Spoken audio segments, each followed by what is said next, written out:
All right. Well, welcome everybody. Today we're going to talk about low stakes assessments, also called formative assessments. It's a subject that I'm very passionate about. So instead of a slide deck, I've prepared like a demo with a slide deck in it. Speaking of slide decks, you can follow along with me. I'll go ahead and put the link in the chat.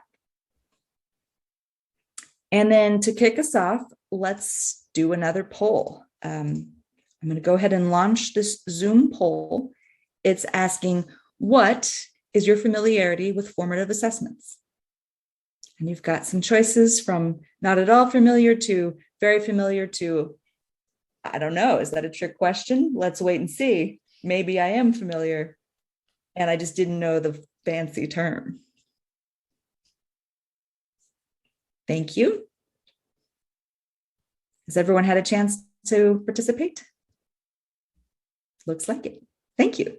Let's see what we got.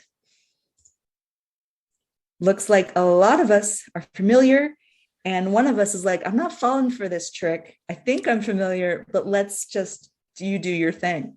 So thank you for participating. And let's start with some materials that I've prepared.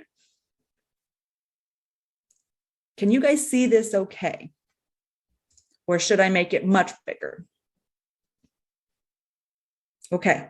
And then feel free to let me know at any point if you've changed your mind.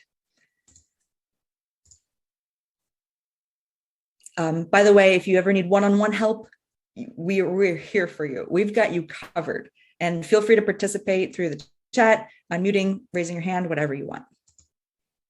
A quick reminder from QM that assessments should be tied to your course learning objectives. I think we could all be reminded of that from time to time. And then a little definition for you.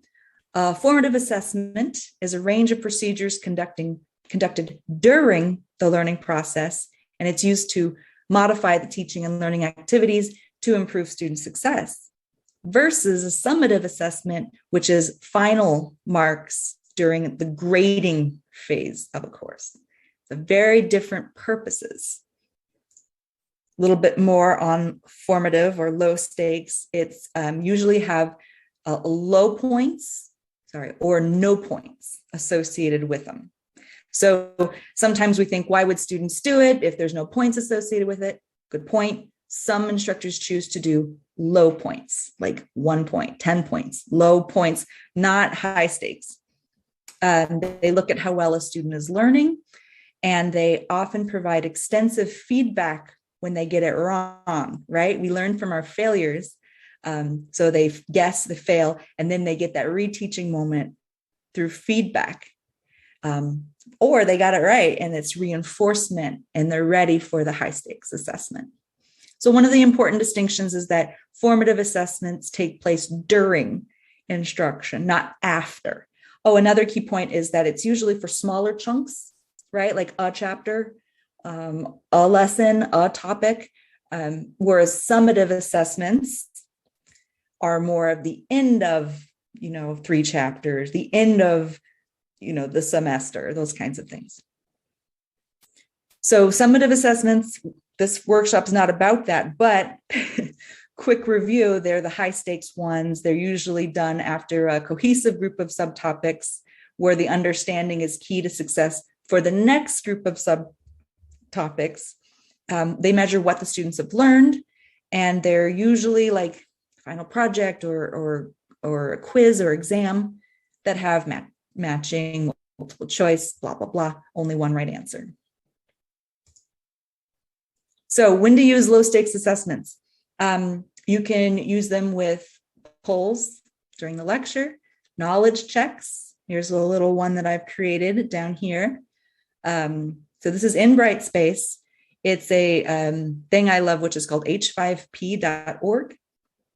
And within the learning materials, you're able to practice. So like a chapter test, I'm going to let you guys pick these.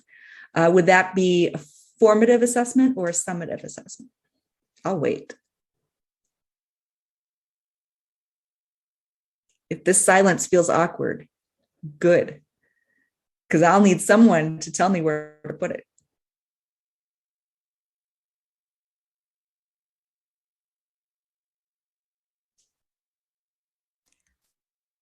Pick me, pick me. Yes, Megan.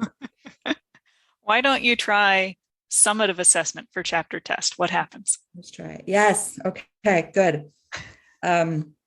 Icebreaker, maybe formative, exit ticket, formative, final project, summative. So then you can check your results. You got it good. And if you failed, you could try it again. Another how to use them are practice quizzes, right? So these will model what the actual test or exam will look like in terms of like format or, intensity of questions, but it's a practice environment and it's used to check their readiness and their own understanding. They're good reflection tools, right? So that students can reflect on their own metacognitive processes of learning. Do I need to do better? Do I need to get one-on-one office hours? Do I need to read the book? Yes, you probably do need to read the book. And it gives students to ask questions during the lecture. Maybe they didn't get it. And you can, as the instructor, reteach it, say it in a different way, give more examples, follow up with a Brightspace announcement, those kinds of things. All right, I just listed some examples: Zoom polls, Kahoot, Pear Deck, Slido, or Slido. I never knew how to pronounce that. Brightspace has discussion boards or quizzes that you can use for formative assessments. Again, through Brightspace, you can use like a minute paper, exit ticket, like build it into Brightspace, into that learning environment.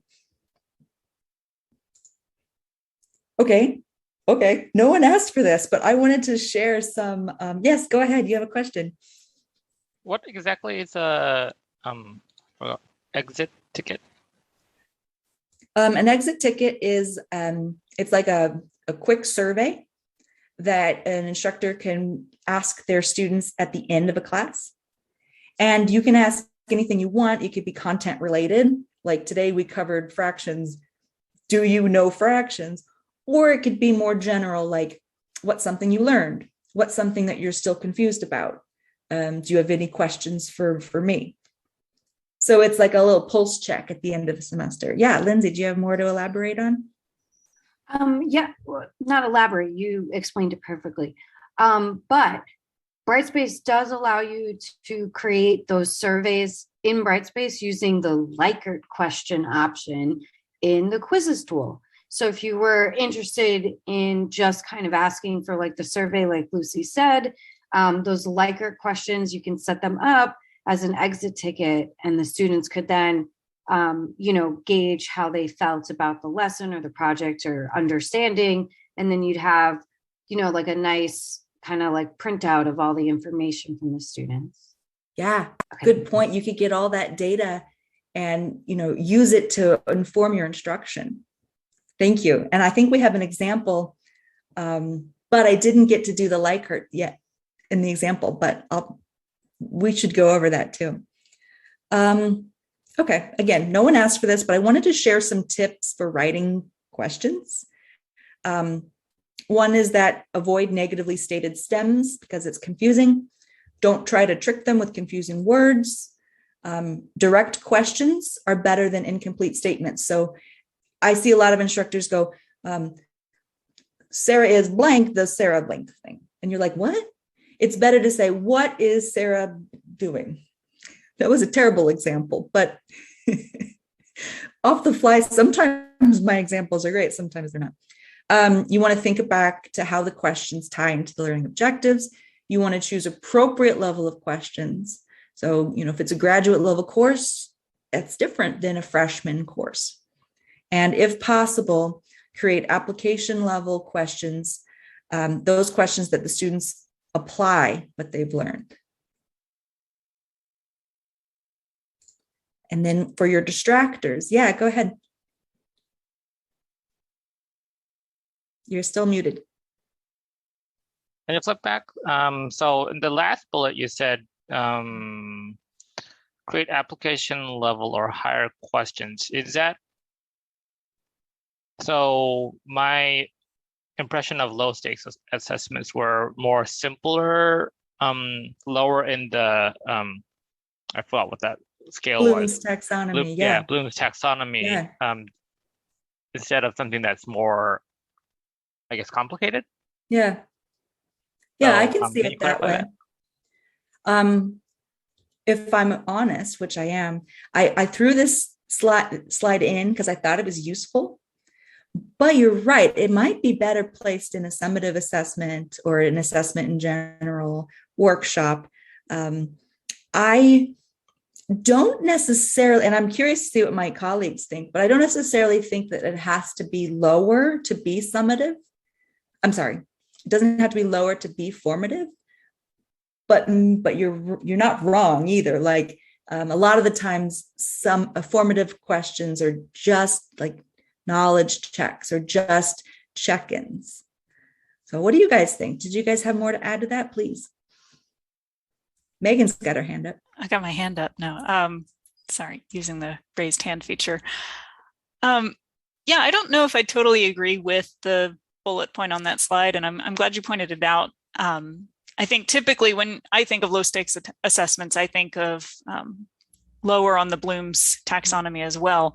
But I do like that that bullet is included because it ultimately services where we're hoping students will go, right? Our summative assessments are a little bit more of that higher achieving Bloom's taxonomy level, but there needs to be scaffolding in order to get students there. And you can start that with some of your low stakes, no stakes, rewarding of completion and effort type assessments. So Yeah, maybe if I were to said that it's the scaffolding. Yeah, if I were to modify the slide in my, ID powers, maybe I'd say create a mix of levels because ultimately you are trying to prepare students for those summative assessments, which have that more application level or higher seen on it. Yeah, thank you, Josh. Yeah, so it's a great question, Sanjay, and I encourage you, if you have time, to come to our session at 2, because we're going to discuss Bloom's taxonomy and kind of more in depth and how to apply it to your teaching. But at the end of the day, if on your summative assessments, you're going to be asking students to do those higher order, higher level things on Bloom's, like, applying and doing those types of things to get grades on, like you're measuring whether they can do them, then you definitely want to give them opportunities to do those exact things that you're going to want them to do and test whether they're going to be able to do in a summative assessment in a low stakes format where they're able to get feedback, fail, get feedback, try again, and then improve little by little so that by the time they get to the summative assessment, they've had practice and it's not the first time they're doing it. And we're going to talk about this afternoon, but one thing we see often is that students just aren't aware of the fact that, on the summative assessments, they're going to be asked to do these higher order things. So their studying pretty much just involves, repetitive memorization and going back over the textbook. And then when they're asked to actually do things like synthesize and analyze and apply these higher order tasks, they're just not prepared for it because they haven't, done that on their own. So if some of your instruction, obviously has to be scaffolded, in order to do application, they have to be able to understand the core concepts.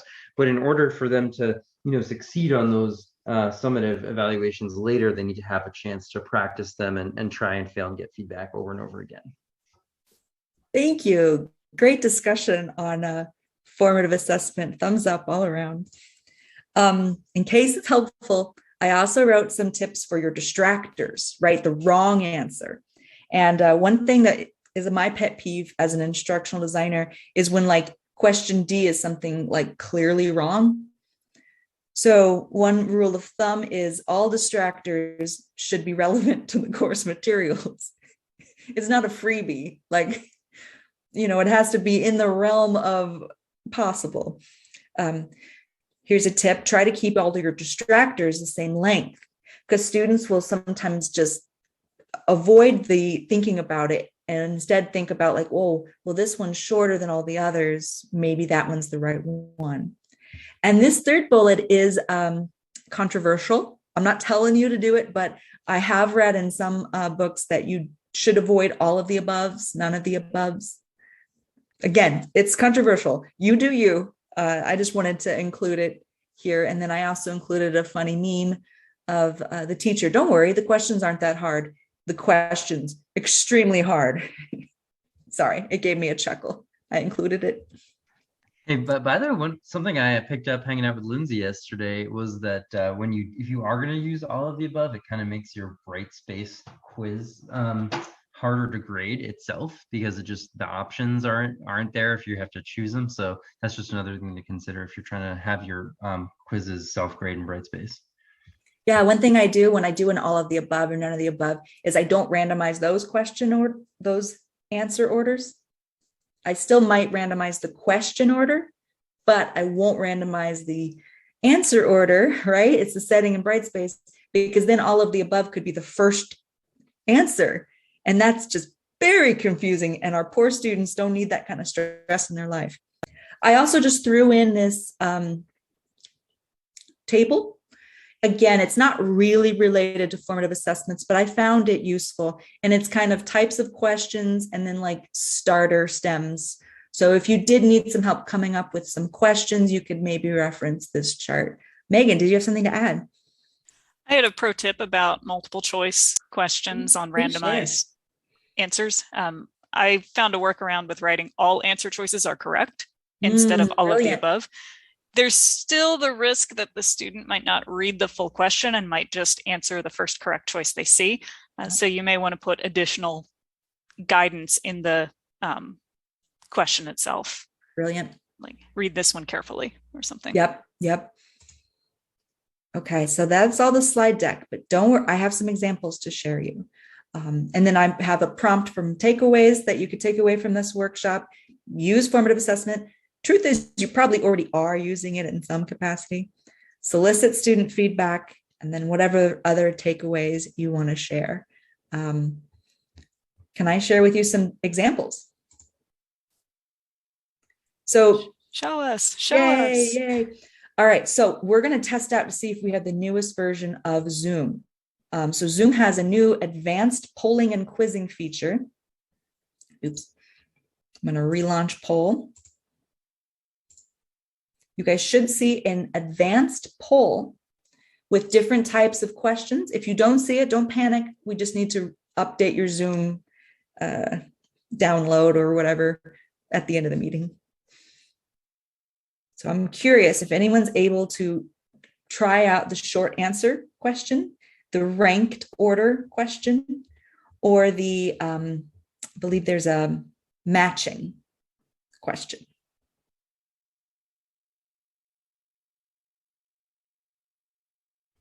And then while you guys are taking this, I'll let you know that these were just fun questions, more like icebreakers, not really related to any content, except for the last one. The last one, I'm asking you to practice matching based on the content. Yay, I got one person.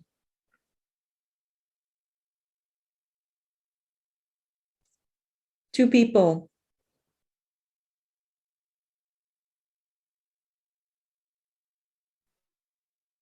Three people. Are we ready to share? Do you need more time? I think we're ready to share. Okay, here we go.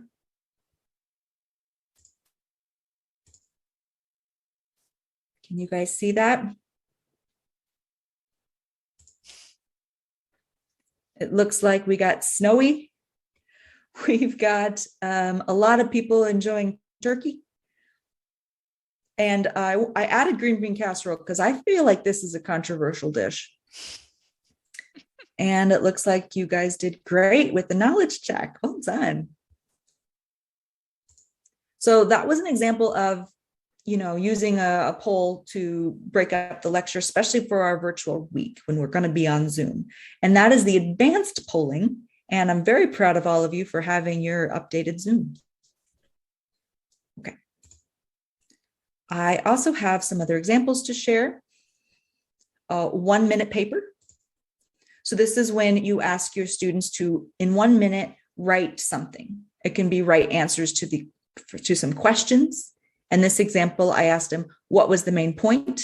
What was the most surprising concept? What was the most confusing area? And what questions do you think might appear on the next test?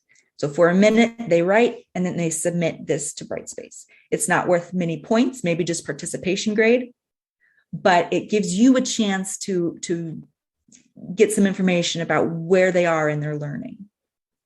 Any questions on the 1 minute paper? Lucy, this looks like a great example of an exit ticket activity, something to do at the end of class before you officially dismiss. Yeah, but on their way out, they can be thinking about these as they leave. definitely. Instead of a survey exit ticket, it's an exit ticket writing paper. So it gives a little more freedom. Here's an example of an exit ticket that I created.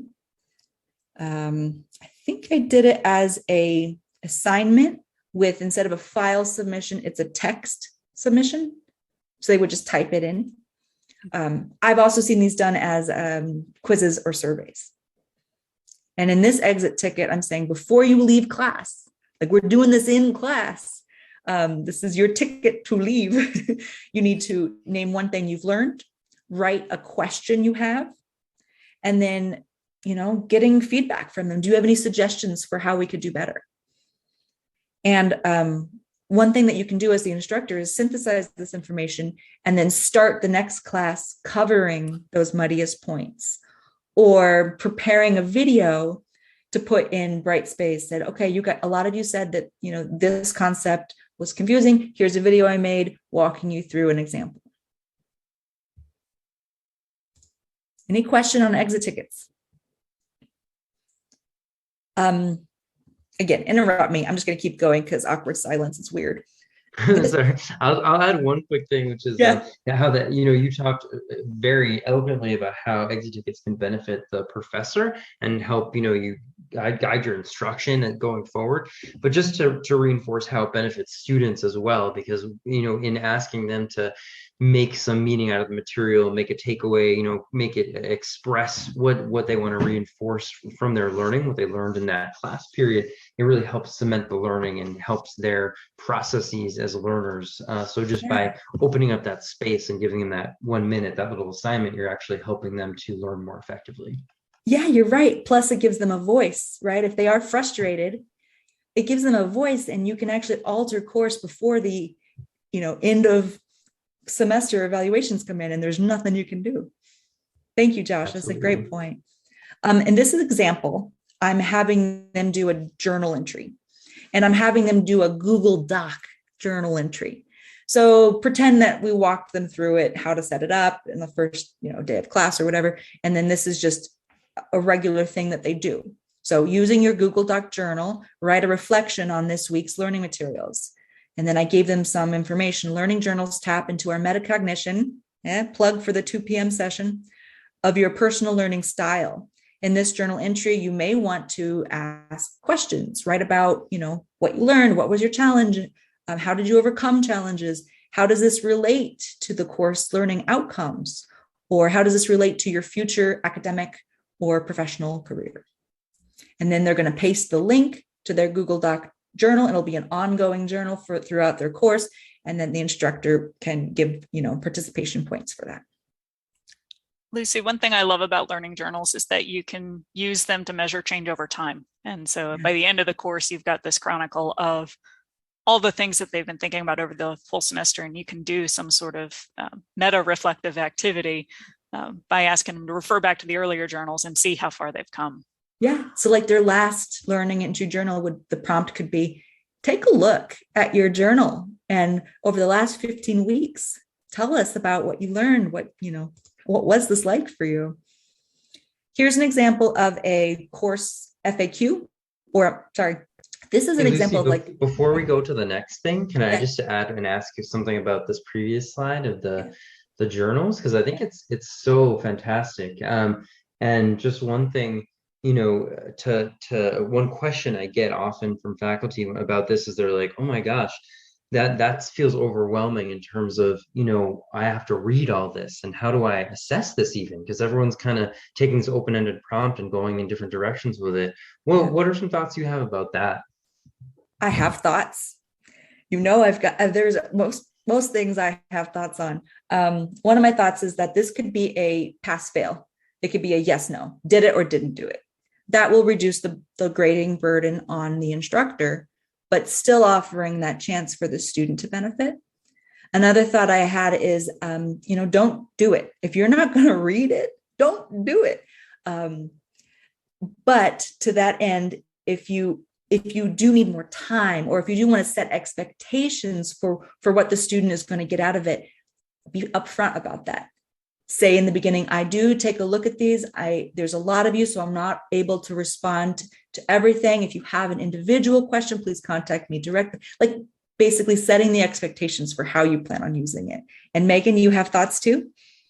Well, you sort of answered what I was going to say. I remember I was teaching a healthy lifestyles course several years ago, and we asked students to do a journal activity related to a behavior change that they were trying to implement over the semester. And in the journal instructions, I ended up including, listen, you will get feedback on one out of these, 4 upcoming journal entries, because there are so many of you, I can't give feedback on every single one, every single time, but here's when you can expect to hear from me. Brilliant. And that's part of the setting expectations. So the student's not like, why are we doing this? She's not even going to respond. They know I'm doing this because I get points for it, and I will get a response at some point. Yeah, one other thing to add about that is, if you're going to have it build up to a more summative type of reflection that they have to do at the end of the semester, then, one way to frame this journal assignment that, they're just getting pass fail grade on for doing it, in that you're not necessarily going to be actively giving them a lot of feedback on each entry, is that it's a way for them to engage in that metacognitive process, a way for them to make their own thinking and growth and development visible to you and visible to themselves, kind of as a record, a log of where they've been, where they're going. And then when they do that, bigger assignment at the end that does maybe have more points associated with it, and that maybe you will be reading more in depth and, giving more, detailed feedback on, they'll have something to draw from. If they don't do it, then basically they can't do the big assignment at the end. So they kind of need to go through this process. Brilliant. In order to get it's there. Part of the scaffolding. Yeah. Yeah. And if I had to revise this, I might give them a template. Here's your learning journal template. And at the top of it, it'll have like a little box, and it'll explain what the metacognition part is, so they can understand the why perhaps a little bit better. But we got to move on. We love the learning journal. This is an example of a module FAQ or module questions. So at the end of the module, I'm going to ask, what are your questions? And then they could, it's unclear, but they can type it in here. What is blue? Again, they're not all good. And then the instructor or the TAs, we don't have TAs, but the instructors could compile a list of questions and then use that to provide an FAQ or to provide answers or to, talk about at the start of class. And this was just a Google form, and I embedded it into Brightspace. Any questions on a module FAQ?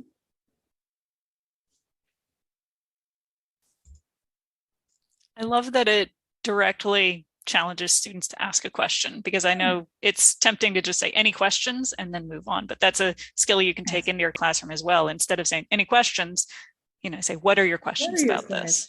Yeah. I learned that in graduate school. Always say, what are your questions? And you don't want them to leave the learning environment, right? You want to reduce the barriers for them to do this work. And so in the same vein, I have also embedded a Qualtrics survey. So you can embed a survey here where you can solicit, information, and then ask questions like, am I going too fast or too slow? And then you can get, some summary data from your students, and then they would just submit it, and then you would be able to see all of the answers. Any questions on the Qualtrics survey?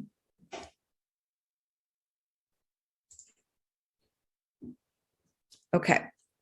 One more thing I want to show you guys, I hope we're okay with time, is I created a quiz with feedback. Feedback is a really important concept for formative assessments. Again, like I said, they fail, they get another learning opportunity. So let's see if we can preview this. I've made a quiz in Brightspace with a lot of feedback. So, all right. I don't know how much to ask you guys. There's only 4 questions. I'm going to call on you.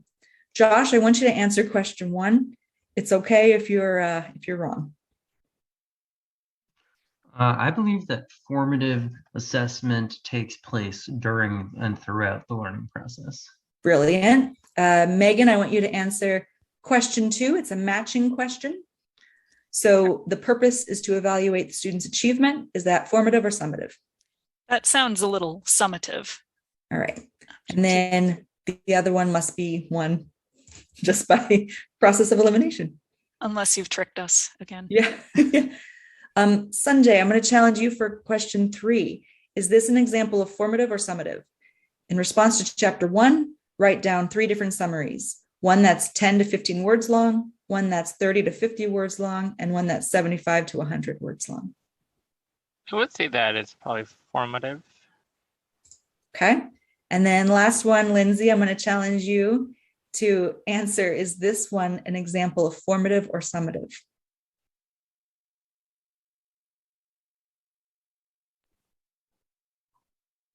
Formative.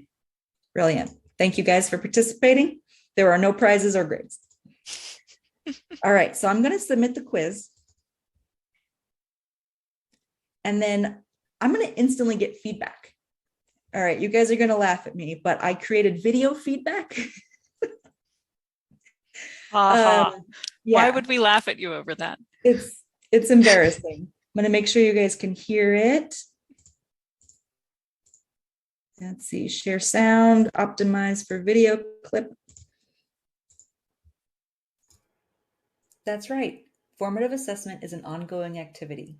The evaluation takes place during the learning process, not just one time, but several times. Okay, you guys still with me?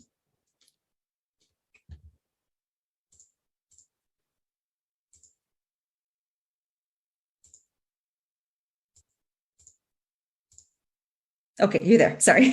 You guys, your window got lost for me for a second. So you can do video feedback. You can also just do text feedback.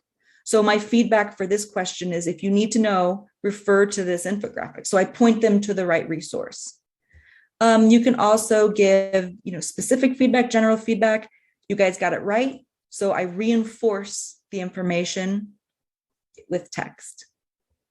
And then here again, I give feedback about the purpose is, okay, this was not great feedback. Again, I made it last night really quick, but I just wanted to demonstrate that Brightspace can do feedback and you can build it in pretty quickly.